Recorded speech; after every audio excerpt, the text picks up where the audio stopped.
오늘 지휘자가 객원 지휘자예요. 그리고 그 오보에 연주하던 우리 개서연 자매는 오늘 아마 부산에서 연주회가 있다고 그래요. 그래서 그곳에 가느라고 참석을 못했습니다. 우리 모두가 있는 자리에서 자기 역할들 잘 감당하고 또 하나님께 귀하게 쓰임받는 분들 되시길 주님의 이름으로 축원합니다. 그 각 서신마다 이 기도에 대한 내용을 살펴보았는데 오늘 야고보서에는 이 기도에 대한 내용이 1장 그리고 4장 그리고 5장 이렇게 세 군데에 언급되어 있습니다. 그래서 오늘 읽었던 말씀은 1장에 나오는 말씀을 읽었는데 그 1장에 나오는 말씀의 요지는 기도는 믿음으로 드려야 한다 이렇게 이야기할 수가 있어요.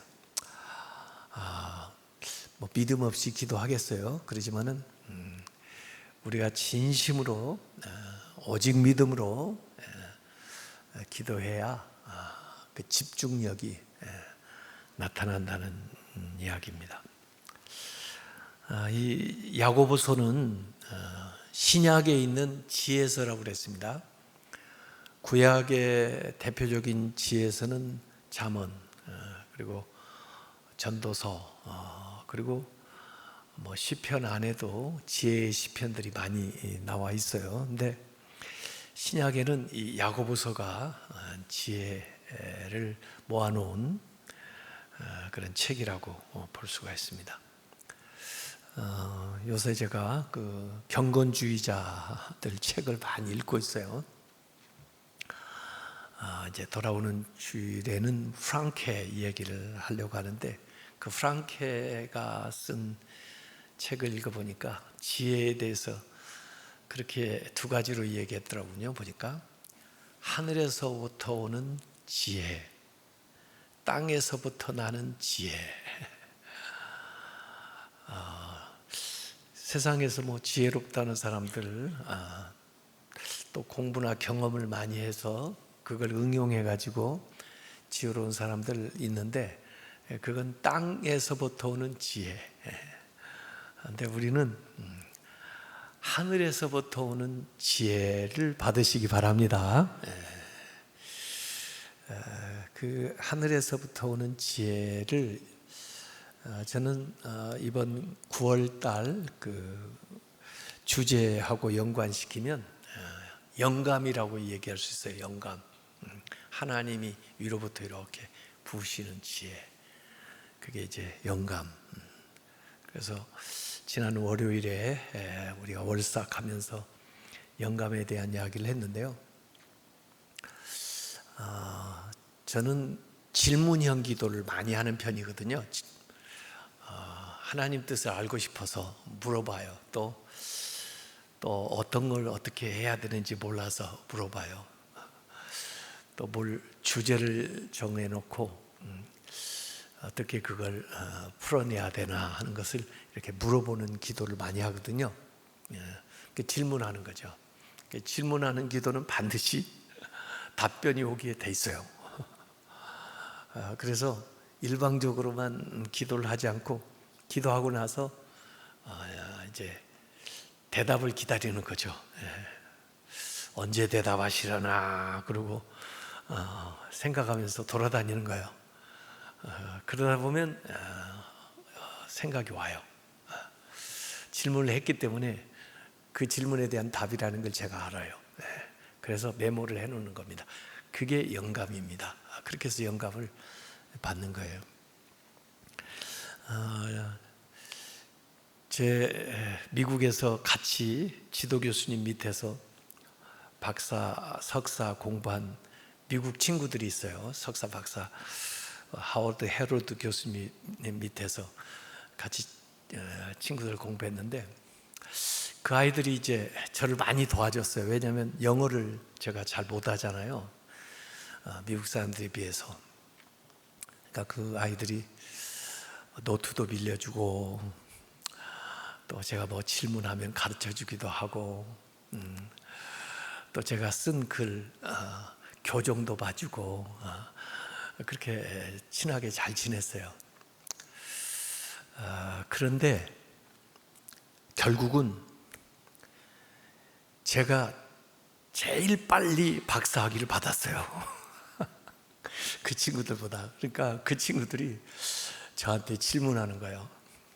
우리는 공부만 풀타임으로 공부만 했고 너는 저 먼데 어디 교회 개척을 해가지고 그 교회 설교로 왔다 갔다 한다고 바쁘다고 시간 없다고 그러더니 어떻게 우리보다 더 논문을 빨리 끝냈냐 그렇게 물어봐요.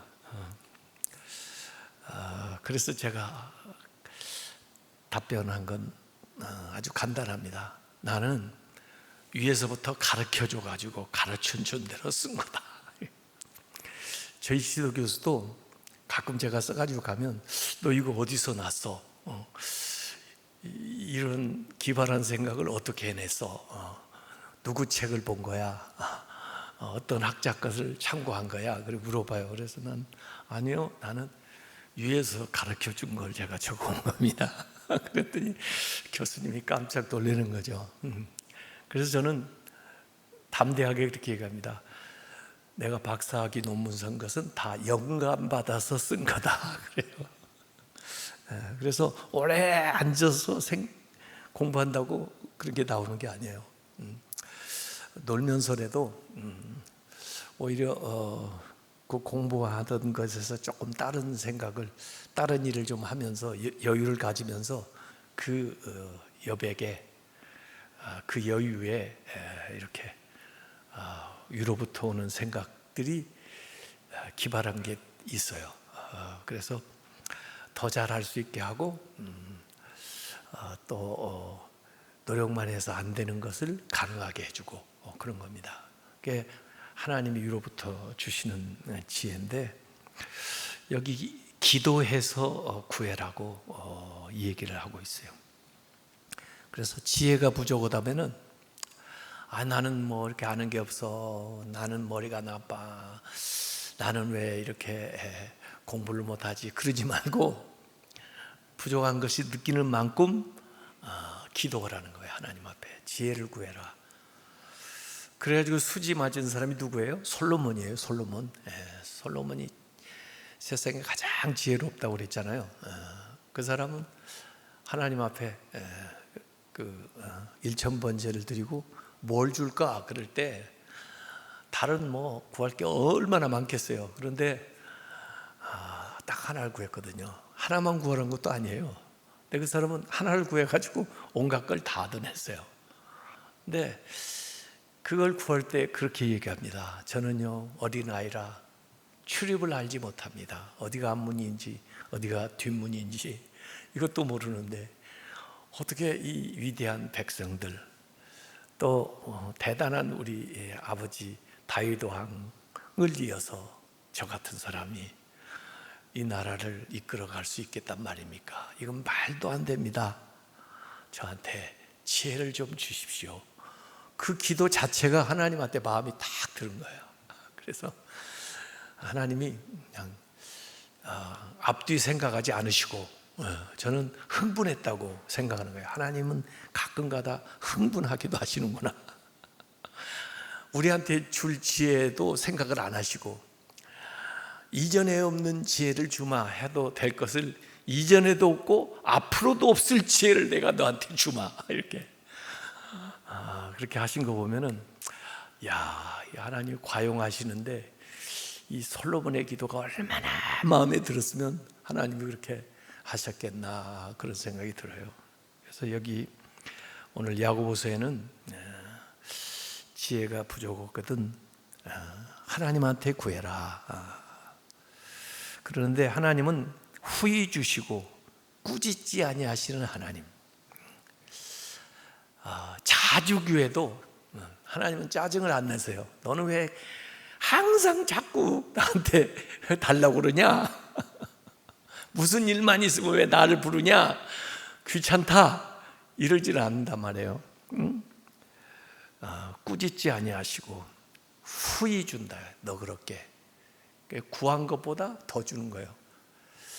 10개 달라고 그래서 야야야 좀 에너지 좀 하자 그래가지고 5개만 주고 이런 게 아니고 10개 달라고 그러는데 20개를 주어버리는 거예요. 후히 준다는 말이 그런 말이에요. 그래서 우리가 기대한 것보다 더 많이 준다. 그래서 하나님께 구해라. 사람들에게 구하려고 하지 말고 하나님께 구하라. 그리하면 주시리라. 그러면서 오직 믿음. 성경에 오직 믿음 나온 걸 한번 찾아보세요. 오직 믿음으로 의롭게 된다. 오직 믿음으로 주신다. 오직 믿음으로. 오직 믿음으로 구하고 조금도 의심하지 마라. 의심이 조금이라도 들어가면 안 되고 오직 순도 100% 믿음. 의심이라는 건 마음이 이렇게 갈라지는 거거든요. 순도가 떨어져 불순물이 끼는 거예요. 믿음에. 그게 의심이에요. 그래서 조금도 의심하지 말아라. 그러면서 의심하는 사람의 기도를 바람에 요동하는 바다 물결 같으니. 바다에 가보세요. 파도 치잖아요. 왜? 바람 따라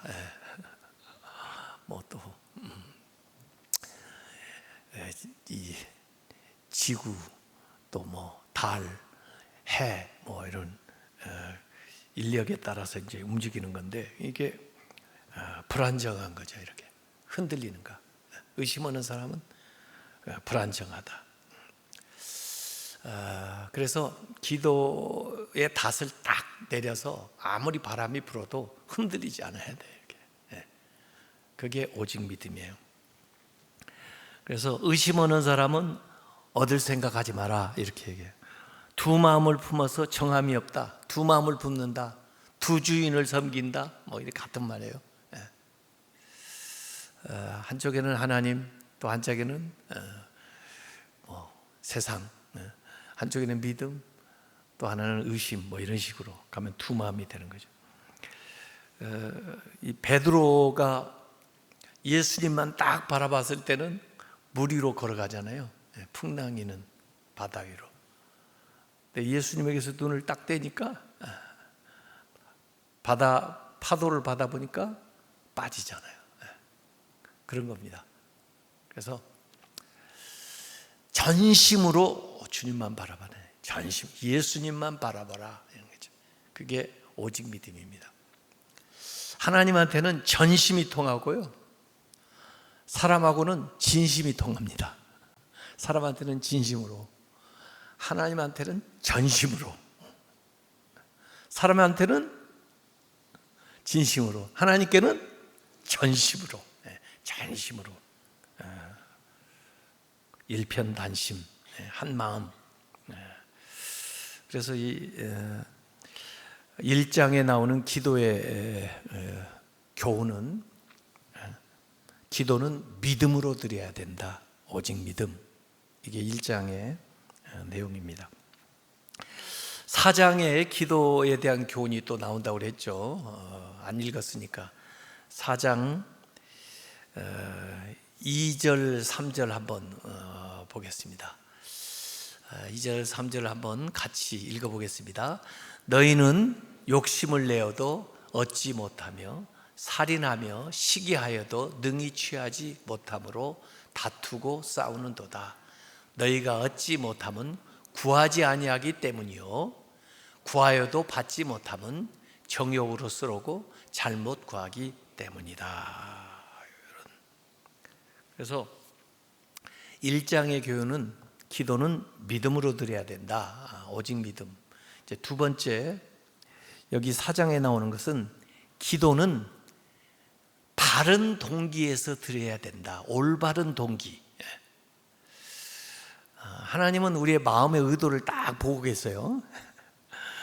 말로 하는 것이 중요한 게 아니고 하나님 우리의 마음을 감찰하셔요. 그래서 심지어 우리는 목소리를 내지 않고도 속으로도 기도할 수 있잖아요. 그래도 하나님 다 들으시잖아요. 마음의 동기를 굉장히 해요. 그래서 바른 동기에서 드려야 된다 하는 것이 두 번째. 신앙생활이 전부 그래요. 마음을 드리는 거예요. 헌금을 해도 액수를 하나님 보시는 게 아니고 사실은 마음을 보시는 거예요. 마음을 받으시는 거예요. 우리가 여기 섬겨도 찬양대원으로 전부 섬겨도 하나님 그 마음을 받으시는 거예요. 그 동기가 순수한 게 굉장히 중요해요. 교회 안에서의 모든 것이 다 그래요. 예배도 마음의 동기를 보세요. 카인과 아벨이 같이 예배 드리는 것 같아도 제사 드리는 것 같아도 하나님 그 마음의 동기를 보세요. 그래서 아벨 걸 받고 카인 걸 거부하잖아요. 겉으로 보면 별 차이가 없어 보이는데 하나님은 마음의 동기. 그래서 기도도 동기가 참 중요하다. 올바른 동기로 기도해야 된다. 마음을 감찰하시는 하나님이니까. 근데 앞에 싸움과 다툼, 시기, 살인 이런 게 나옵니다. 왜 이런 게 나오나 보니까 자기 힘으로 하려고 하니까 서로 싸우고 다투고 자기가 뭔가 더 얻어내려고 더 가지려고 어느 자리를 차지하려고 그러니까 계속해서 서로 시기하고 심지어 살인까지 가는 거예요. 그 안에 있는 정욕과 욕심 때문에. 그런데 이런 것을 피하려면 자기 마음속에 원하는 것을 기도로 하나님 앞에 해보란 말이에요. 그러면 싸우지 않고 다른 사람과 다투지 않고 다른 사람 시기하지도 않고 심지어 살인하지 않고 그러고도 하나님께서 그에게 꼭 필요한 거 그가 원하는 것을 이루어 주신단 말이에요. 남의 피를 흘리지 않고. 그래서 기도로 해나가는 게 서로 싸우지 말고 하나님께 기도해라. 조금 더 가지려고 계속 다른 사람하고 다투지 말고 기도해라. 하나님이 주신다. 우리는 이렇게 눈에 보이는 것에 너무 집착해가지고 저 녀석이 저거 가져가면 나는 저거 못해. 내가 어떻게든지 저걸 차지해야지. 그러니까 싸우고 다투는 거예요. 시기하고 심지어 살인까지 하는 거. 근데 그러지 말고 하나님께 구해라. 그러면 하나님이 주신다. 더 좋은 것으로 주신다. 눈에 보이지 않았던 것이 나타난다. 이런 거예요. 그래서 오늘 야고보서 금방 읽었던 4장 2절 3절에 너희가 얻지 못하는 것은 싸움을 잘 못해서가 아니라 구하지 않기 때문이요.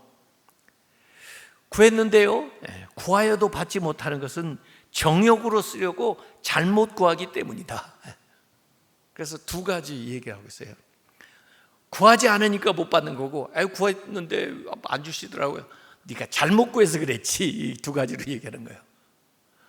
그러니까 어떻게 해야 돼? 구해야 되고 바르게 구해야 되고. 구했는데도 혹시 이게 응답이 잘 안 됐나 그러면 마음의 동기를 살피면서 바르게 구해야 되고. 그래서 기도하지 않으면 나타나지 않습니다. 구해야 되고 구했는데도 안 이루어진다. 내 기도의 동기를 살피면서 바르게 기도해야 되고 이 두 가지를 계속 우리가 해보면 되는 거죠. 구하는데 어떤 때는 남들보다 더 높아지려고 또는 내 육신의 정욕을 채우기 위해서 또는 내 욕심을 채우기 위해서 하나님이 우리의 필요는 채워주지만 욕심까지 채워주지는 않습니다. 그건 잘 구별해야 돼. 하나님 우리의 필요를 채워주시지만 우리의 욕심까지 채워줄 의무는 없습니다. 그래서 잘 기도하면서 내 구하는 것들을 생각하면서 기도를 해야 돼요. 그래서 기독교가 다른 종교하고 다른 겁니다. 여기에 윤리성이 들어가요. 기도 안에도 윤리성이 들어가는 거예요. 다른 종교는 그냥 푸닥거리를 해서 남이 망하거나 뭐 어떻게 되거나 막, 또 심지어 남을 해치는 막 무슨 주술을 하고 뭐 그래가지고 저 나쁜 놈 혼 좀 내주셔 그래가지고 막 이렇게 뭘 하고, 이게 윤리성이 들어가지 않, 기도에 윤리성이 안 들어가 있어요. 지만 잘 되면 되고, 지만 복 받으면 되고, 또 자기를 위해서 원수도 좀 갚아주고, 남들 좀 해코지도 좀 하고, 이런 것은 주술입니다. 이건 기도가 아니에요. 이 기독교에서 말하는 기도가 아니에요. 동기 자체가 잘못됐잖아요. 윤리성이 들어가 있지 않잖아요, 기도 안에. 그래서 우리가 믿음으로 구하지만은 최소한 세상 살아가면서 윤리성이 있어야 돼요, 기도 안에도. 그래야지 기도한다고 하면서 정말 전혀 크리스찬답지 않은 그런 것들을 기도라고 하나님한테 하면은 하나님이 그걸 응답을 해주겠어요? 하나님이 하나님이신데, 거룩하신 하나님인데, 내가 그렇게 말했다고 하나님이 그렇게 움직이겠어요? 그럴 수는 없던 거예요. 그래서 기도는 바른 동기에서 드려야 한다는 것이 두 번째 가르쳐 주는 거예요. 지금 야고보서는 우리에게 지혜를 준다고 그러잖아요. 기도하라. 이것뿐 아니라 그 기도에 대한 지혜를 주는 거예요. 오직 믿음으로 구해라. 그리고 바른 동기에서 기도해야 된다. 이걸 우리한테 가르쳐 주는 거예요. 이 기도에 대한 지혜를 주는 거예요. 그 다음에 이제 세 번째가 5장에 나오는 겁니다. 5장 13절부터 18절까지 한번 교독을 한번 해보겠습니다. 5장 13절부터 18절까지 저하고 같이 교독을 하겠습니다. 너희 중에 고난당하는 자가 있느냐? 그는 기도할 것이요, 즐거워하는 자가 있느냐? 그는 찬송할지니라. 너희 중에 병든 자가 있느냐? 그는 교회의 장로들을 청할 것이요, 그들은 주의 이름으로 기름을 바르며 그를 위하여 기도할지니라. 믿음의 기도는 병든 자를 구원하리니 주께서 그를 일으키시리라. 혹시 죄를 범하였을지라도 사심을 받으리라. 그러므로 너희 죄를 서로 고백하며 병이 낫기를 위하여 서로 기도하라.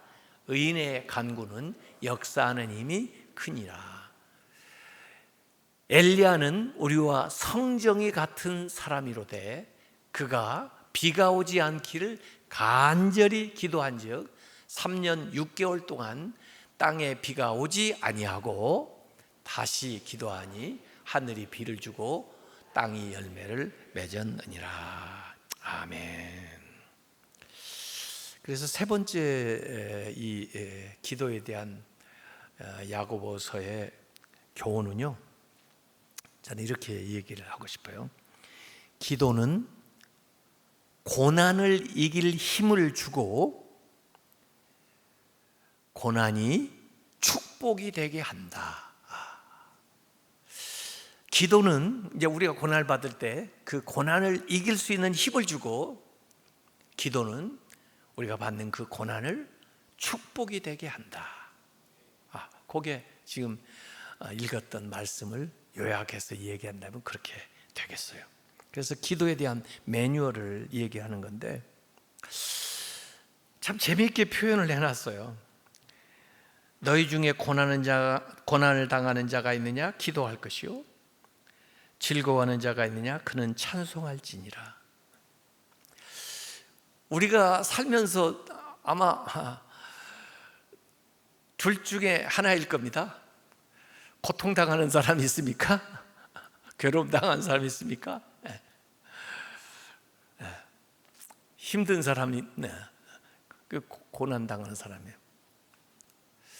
뭐 하라고요? 기도하랍니다. 기도해야 될 때입니다. 고난의 반대는 즐거움이죠. 둘 중에 하나라고 그랬죠. 나는 고난은 지금 없어요. 항상 즐겁고 행복하고 감사하고 좋아요. 잘 되고 있어요. 그래요. 즐거워하는 자가 있느냐? 뭐 하라고요? 그는 찬송할지니라. 그런데요, 찬송이 뭔지 아세요? 찬송이 기도예요. 찬송이 곡조가 붙어 있는 기도란 말이에요. 즐거우니까 그냥 기도하는 것 가지고는 이게 그 마음을 다 표현을 못하니까 찬송을 하는 거예요. 아셨어요? 이 찬송도 곡조가 달려 있는 기도라고요. 그러니까 우리는 둘 중에 하나라고 그랬죠. 고난을 당하든지 즐거워하든지. 그런데 고난 당할 때 뭘 하라고요? 기도하라. 즐거워할 때 찬송하라. 그러니까 고난 당하든지 즐거워하든지 둘 중에 하나인데 공통적인 것은 기도예요. 아셨어요? 고난 당할 때도 기도하라. 즐거울 때도 기도하라. 그 말이에요. 그 말을 이렇게 표현을 해놓은 거예요. 그러니까 얼마나 재미있게 표현을 했어요. 그러니까 항상 기도하는 거죠. 무슨 일을 당하든지 기도하는 거죠. 어떤 상황에 있든지 기도해야 되는 거죠. 그렇게 여기 표현을 해놨습니다. 그래서 고난을 당하든 기쁨이 있든 여기 아래 보면 병이 들었든 죄를 범했든 문제가 생겼든 어떤 경우에도 기도하는 거예요. 그러니까 고난이 끝이 아니고 고난을 당해도 기도가 오라는 거예요. 기도로 끝맺으라는 거예요. 즐거움도 즐거움으로 끝내지 말고 기도로 끝내라는 거예요. 죄도 죄로 끝나면 안 되고 기도하라는 거예요. 병도 병에서 끝나면 안 되고 기도를 해야 된다는 거예요. 아셨어요? 기도로 끝내라 이게 모든 걸. 실제로 지금 야고보서를 지금 읽었잖아요. 야고보서 5장까지 있거든요. 마지막을 지금 뭘로 끝내고 있어요? 기도로 마무리를 하는 거예요. 생각을 해보세요. 지혜서라고 그랬죠? 얼마나 많은 지혜가 있습니까? 잠언서도 뭐 31장까지 쫙 있고 전도서 뭐 하여간 얼마나 많은 지혜를 써야 되겠습니까? 근데 5장으로 지금 끝내는데 지금 다 쓸 수가 없으니까, 일일이 다 가르쳐 줄 수가 없으니까 마지막에 뭐라고 그래요? 기도하라는 거예요. 기도하면 알게 된다 이거예요. 그런저런 문제가 있을 때 어떻게 해야 돼요? 기도하면 되는 거야. 기도로 끝맺지 말라는 거야. 모든 거예요. 기쁠 때나 고난을 받을 때나 죄의 문제가 있을 때나 병들었을 때나 무슨 뭐 재난을 당했을 때나 자연재해가 임했을 때나 하여간 그것으로 끝나게 해서는 절대로 안 되고 뭘로 끝내라고요? 기도로 끝내라고요. 기도로 끝내면 이걸 이길 수 있고 기도를 하게 되면 이것이 축복으로 바뀐다 그 말이에요.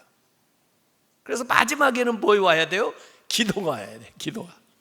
그래서 이 기도에 대한 교훈을 주고 야고보서도 끝내는 거예요. 왜냐하면 이 얘기를 하려면 한도 끝도 없는 거예요. 상황마다 지혜를 얘기해 주려면 자기도 모르는 것도 많고 다 얘기를 할 수가 없는 거예요. 그러면 마지막에 뭐라고 그러냐면 기도해봐 이렇게. 기도하면 하나님이 알려주실 거야. 기도하면 하나님이 해결해 주실 거야. 하나님이 영감을 주실 거야. 이렇게 끝내게 되는 거예요. 그래서 어떤 일을 만나든지 그것이 끝이 되게 해서는 안 되고 기도로 마무리를 해야 된다. 그러면 고난도 기쁨이 되고 질병은 치유로 가는데 치유에서 끝나지 않고 보니까 구원까지 가더라고요. 구원까지. 오늘 말씀을 잘 보세요. 죄는 용서되고 가뭄에서 비가 오는데 비가 오는 것으로 끝내지 않고 열매까지 가요. 비 내렸다고 금방 열매 나나요? 그러지 않잖아요. 네. 가뭄이 비가 내리는 것으로 그리고는 열매 맺는 것으로 가는 거예요 이게. 그래서 안에 무엇이 다 들었든 간에 기도가 좋은 결론을 맺는데 이 안에 뭐이 들어갔든 간에 기도가 이걸 가져가는 거예요. 그래서 기도는 고난이 평안으로 가고 질병이 치유로 가고 기근이 풍년으로 가는 통로다. 기도는 통로예요. 이게 가는 통로. 그래서 오늘 거기에 나온 걸 가만히 보면요, 고난이 평안으로 가요, 질병이 치유로 가요, 기근이 풍년으로 가요. 그 통로가 기도란 말이에요. 그게 막히면 큰일 나죠. 네. 넘어가는 거예요, 이렇게. 그래서 하나님과 소통하는 거. 그래서 여기에 믿음의 기도가 나와 있고요, 의인의 간구가 나옵니다. 벤자민 프랭클린은 그런 얘기했습니다. 치료는 하나님이 하시고 치료비는 의사가 받는다.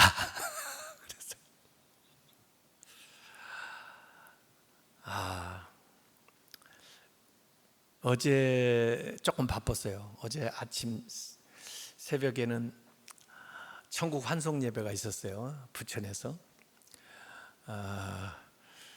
그래가지고 그 다음에 이제 신방할 때가 있어가지고 우리 허태일 목사님이 새벽같이 오라고 그래가지고 이제 거기서 인천에 갔어요.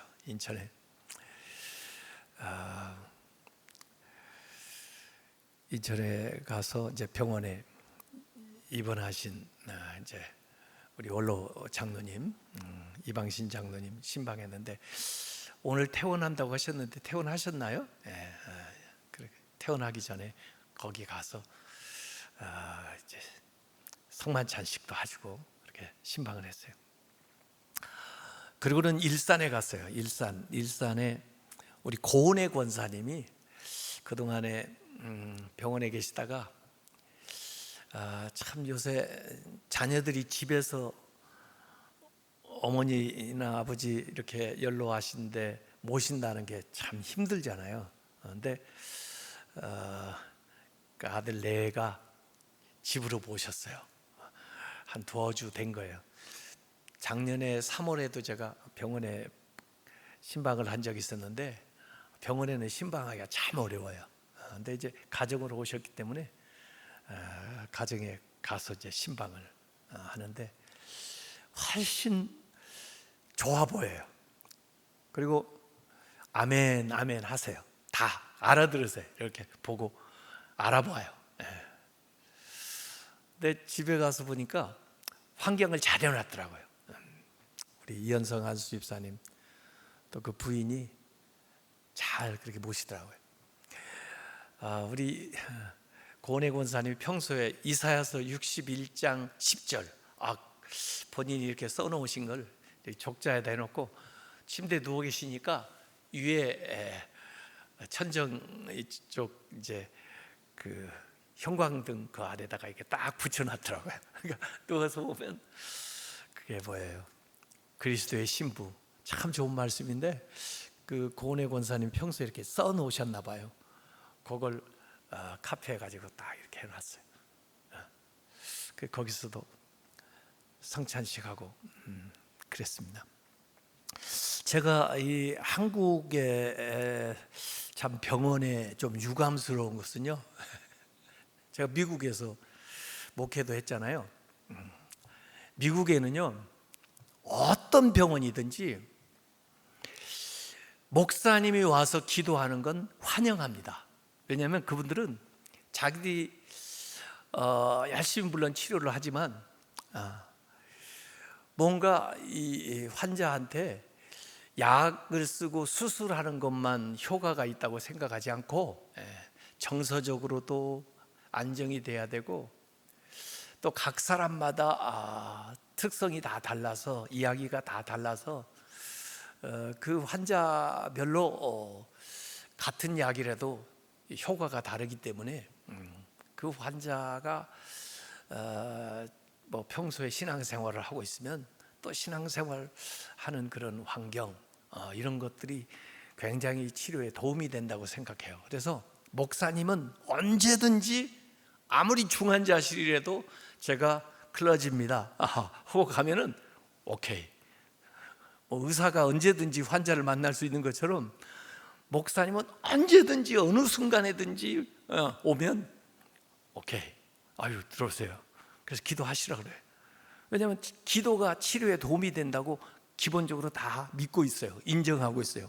심지어 교회 안 다니는 사람도 저분 환자에게 안정을 주고 뭔가 평소에 의지하고 같이 지내던 분이 와서 저렇게 하면은 우리가 쓰는 약도 치료도 효과가 난다는 기본적인 생각을 하고 있어서 그런지 무조건 오케이 해요. 근데 우리 한국은 못 들어갑니다. 절대로 못 들어갑니다. 미국에서는 아무 때나 갈 수 있습니다. 아무 때나. 목사라면 아무 때나 어떤 시간이든지 들어가서 만나가지고 기도하고 나오는. 물론 에티켓은 지켜야죠. 다른 환자들 다 있고 그러니까 거기 가서 조용하게 그분 만나서 기도하고 이렇게. 얼마 전에 우리 전액 장학생 운동본부 멘토링 할 때 저녁 식사하고 우리 목사님들이 이렇게 모여서 서로 좌담을 했어요. 근데 어떻게 주제가 제가 얘기하다 보니까 치유하는 이야기가 나왔어요. 그래서 치유의 그 간증들을 있었던 경우들을 이제 얘기를 하다 보니까 어떤 목사님이 그런 얘기 하더라고요. 자기도 병원에 어디 자기 교인 신방으로 갔는데 신방하고 나오려고 그러는데 옆에 침대에 그 교인이 한 분 계시는데 우리 같은 교단 다른 교회 권사님이더래요. 그런데 그 권사님이 여기 이제 환자하고 또 같이 병실에 있다 보니까 이제 알잖아요. 그러니까 목사님이 오신 게 또 아니까 목사님 저 기도 한번 해주고 가시면 안 돼요? 그렇게 이제 얘기를 하더래요. 그래서 처음에는 내가 다른 교인 이렇게 기도하면 될까 그런 생각이 좀 들었는데 그래도 같은 성결교회라고 그러니까 그분은 이 중풍, 풍 때문에 이제 거기 그 입원을 하셨는데 기도를 했대요. 목사님 와서 기도해 주시면 더 좋겠지만 그러면 제가 기도 한번 하고 갈게요. 그리고 기도를 하고 왔는데 풍이 나왔대요, 그분이요. 그래가지고 연락이 왔대요. 그래가지고 교회 한번 오시겠다 그래가지고 오셨는데 그분이 뭘 가져왔냐면 뭐라고 하더라? 내가 적어놨는데 아파트 분양권을 가져왔대요. 내가 이제 얼마 살 것 같지도 않고 그러는데 교회에 헌금하고 싶습니다. 현금하고 그다음에 아파트 분양권하고 그래가지고 그걸 받았는데 결국 자자자 해가지고 결국 이제 그걸 현금화했는데 17억인가 됐답니다. 그래서 교회를 지었는데 상당히 부채가 있었는데 부채를 갚게 됐대요. 그래서 너무 미안하기도 해서 그 교회 목사님하고 또 친하고 아는 사이니까 전화를 했대요. 아무개 목사님 제가 이렇게 해가지고 이렇게 됐는데 이거 받아도 돼요? 그랬더니 뭐 왜 안 돼요? 그리고 목사님 복이죠. 그 교회 복이죠. 그래요? 고맙습니다. 그래가지고 실제로 이제 현금화를 하니까 그렇게 돼가지고 참 교회 짓고 부채가 상당히 있었는데 그것 때문에 부채를 갚게 돼가지고 너무 감사하다고. 우리가 이렇게 모여가지고 열댓 명이 얘기하면 별의별 희한한 역사가 다 있더라 보니까 그래서 보라고 이렇게 하나님이 역사하시는 걸 보라고. 왜 기도 안 해? 믿음으로 해. 여기 17억 생겼다잖아. 제가 얘기를 하고 그랬는데 하여간에 하나님이 어떤 방식으로 어떻게 역사하실지 우리가 몰라요. 히스기야도 죽을 병이 들어서 있을 때 히스기야가 아니라 누구예요? 히스기야가 죽을 병이 들었을 때 이사야가 가가지고 기도해 주잖아요. 그래서 생명을 15년을 연장시켜주는. 그래서 고난도 왔을 때 즐거움 있을 때 기도하고 질병 기도하고 죄용서 받기 위해서 기도하고 능력 받기 위해서 기도하는데 예수님도 특이하게 이 병을 고쳐주시면서 다시는 죄를 짓지 마라 이렇게 얘기하신 적도 있어요. 그래서 모든 병이 죄하고 연관된 건 아니지만 어떤 병은 죄하고 연관된 병도 있다는 거죠. 그래서 원인은 죄. 그러니까 원인을 치료하면 증상은 사라지는 거죠. 사실 아픈 것은요, 어떤 때 이 통증이라는 건 우리한테 가르쳐 주는 겁니다. 두통도 뭔가 문제를 가르쳐 주는 거예요. 어디 통증도 사실은 알고 보면 우리에게 가르쳐 주는 신호잖아요. 그 통증 자체가 없으면 어떻게 됩니까? 한센시 병 앓는 분들의 문제는 뭡니까? 통증을 못 느낀다는 거 아니에요. 그러니까 어디 부딪혀서 화상을 입어도 모르니까 그러니까 이제 어려움을 당하는 거죠. 그래서 통증 자체는 나쁜 게 아니에요. 우리한테 알려줘요. 근데 이미 알았는데도 계속 오는 것을 우리가 진통을 해서 이제는 알았어 이렇게 하지만은 그게 뭐 아프고 뭐에 문제가 있는지를 일단 가르쳐 주는 거예요. 그래서 원인을 진단을 하는데 도움이 되는 거거든요. 그래서 어떤 질병이 죄로 말미암아 발병한 것도 있다는 거죠. 그런 때는 그 질병만 고치려고 하지 말고 죄의 문제를 해결하면은 자동으로 그 질병이 고쳐지고, 그래서 구원에 이르게 되고, 이게 예수님에게도 있는데 오늘 야고보도 그런 얘기를 하고 있어요. 그 병든 자를 위해서 기도할 텐데 혹시 죄를 범하였을지라도 사함을 얻으리라. 병이 걸렸는데 그게 혹시 죄 때문에 그랬다면은 그 죄를 서로 구하면서 죄의 용서받기 위해서 기도해라. 그러면은 그 질병도 고쳐지고 그 다음에 구원에 이르게 된다. 이런 얘기를 하고 있어요. 그래서 질병과 죄가 연관되어 있는 경우에는 죄를 고백하는 거예요. 그래서 우선적으로 우리는요 모르기 때문에 몸이 아프고 어쩌고 여러 가지 문제가 있으면요 자기부터 살피는 게 중요해요. 남이 가서 그런 얘기를 할 필요는 없지만은 자기 스스로는 자기를 살피면서 기도할 필요가 있는 거예요. 하나님, 제가 잘못한 거 있으면은 깨닫게 해주세요. 생각나게 해주세요.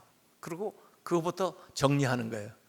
그래야 의인의 기도가 되는 거예요. 의인의 기도라는 것은 의인의 기도가 역사하는 힘이 크다고 그러잖아요. 지금 이 말씀에 의인의 기도라는 것은 죄 사함을 받은 상태에서 또 경건한 생활을 하는 사람, 또 믿음으로 살아가는 사람, 이런 사람의 기도가 역사하는 힘이 맞는다고 그러잖아요. 그러니까 자기도 자기를 스스로 살피면서 죄를 털어내고 기도해야 원인, 그 근원이 치유가 돼요. 저도 이렇게 치유를 위해서 이제 기도해 달라는 분들이 많잖아요. 그래서 기도를 하려고 딱 보면 어떤 때는 하나님이 알려주시는 경우가 있어요. 어떤 경우는 뭐 이런 거, 야, 그건 노화다, 노화. 이제 늙어가지고 자연이 오는 거야. 그러니까 조심해서 잘 그냥 쓰는 게 좋아. 그게 어떻게 돌아가겠냐. 요런 그 메시지가 올 줄. 근데 그 말을 못 하겠어요, 내가. 그 다행히 아픈 거요. 이렇게 기도해 달라는데. 또 어떤 경우는요, 야, 그건 비만이다, 비만. 몸무게 좀 줄이라고 해라. 내가 그 말을 못 하겠어요, 내가. 아니, 자기가 좀 식단 관리 좀 하고 운동 좀 하고 그래서 한 5kg만 줄이면 그거 없어질 텐데, 아니, 그러지 않고 자꾸 그냥 일방으로 고치라고 그러면 이게 됩니까? 원인이 있는데 원인을 고쳐야 될 거 아닙니까? 그래서요, 이 치유의 기도도요, 우리가 원인을 살피는 게 굉장히 중요해요. 어떤 사람은 스트레스 때문에, 과로 때문에, 또 잘못된 습관 때문에, 또 뭐 술이나 담배나 뭐 이런 것들 때문에, 이런 것은요 치유가 금방 됐다고 해서 완전히 치유되는 게 아니에요. 그 습관을 고치고 잘못된 것들을 바꿔야 그 치료가 지속되지, 그러지 않으면 재발하는 거죠. 완전히 치유가 안 되는 거란 말이에요. 그래서 원인을 자꾸 살펴야 되는 거예요, 자기 스스로. 그래서 기도도 물론 받고 기도도 해야 되지만은 자기 스스로를 진단하면서 기도를 해라, 이런 거예요. 그래서 여기 합심 기도가 나오고요, 기름을 바르면서 하는 안수 기도가 나오고요, 서로를 위해서 기도하는 중보 기도가 나오는데, 이 엘리야를 예를 딱 들어가지고 기도를 설명을 해줬어요. 엘리야가 그 아합 시대에 3년 그리고 6개월이라고 얘기 나오는데, 흉년이 비가 안 오니까 어려운 당해잖아요. 근데 원래 그 열왕기서에는 엘리야가 기도해가지고 비가 안 내렸다, 그렇게는 기록 안 돼 있는데, 야고보서에는 그렇게 기록이 됐어요. 아합이 하여간 하나님 앞에 망령되이 행하니까 이 엘리야의 이 기도를 통해서 하나님이 심판을 행한 것을 이렇게, 그러니까 아마 어떤 전승에 내려오는 것을 참고해서 여기 야고보서에 얘기를 하는 것 같아요. 그래서 원래 오리지널에는 그건 명시적으로 기록이 안 돼 있지만은 이 비가 안 오게 된 것도 역시 엘리야의 기도, 그리고 다시 비가 오게 되는 것도 그건 분명히 나와 있죠. 엘리야의 기도, 갈멜산에서. 그런데 그 비가 오는 그 정도에서 끝나지 않고 나아가서 열매를 맺게 됐다, 이렇게 나오고 있어요. 그래서 이 엘리야를 의인의 기도의 하나의 모델로 보는 거예요. 우리하고 똑같은 사람인데도 불구하고 이 엘리야는 의인이기 때문에 그가 기도할 때 기도한 대로 역사가 일어났다, 그게 믿음의 기도다, 이렇게 이야기를 하고 있어요. 그래서 기도하기 전과 기도한 다음에가 완전히 달라집니다. Before 기도, After 기도, 완전히 달라지는 거예요. 성형외과 가기 전과 성형외과 갔다 나온 다음에 뭐 사람이 이렇게 달라진다고 사진 나오던데, 기도 전과 기도 후에는 완전히 달라진다, 그런 겁니다. 그래서 서로를 위해서 기도해라, 병자를 위해서 기도해라, 죄인을 위해서 기도해라, 그 재난 당한 나라와 사회를 위해서 기도해라. 이게 우리의 소명이고 또 이게 우리의 특권입니다. 기도하는 사람들의 특권이에요.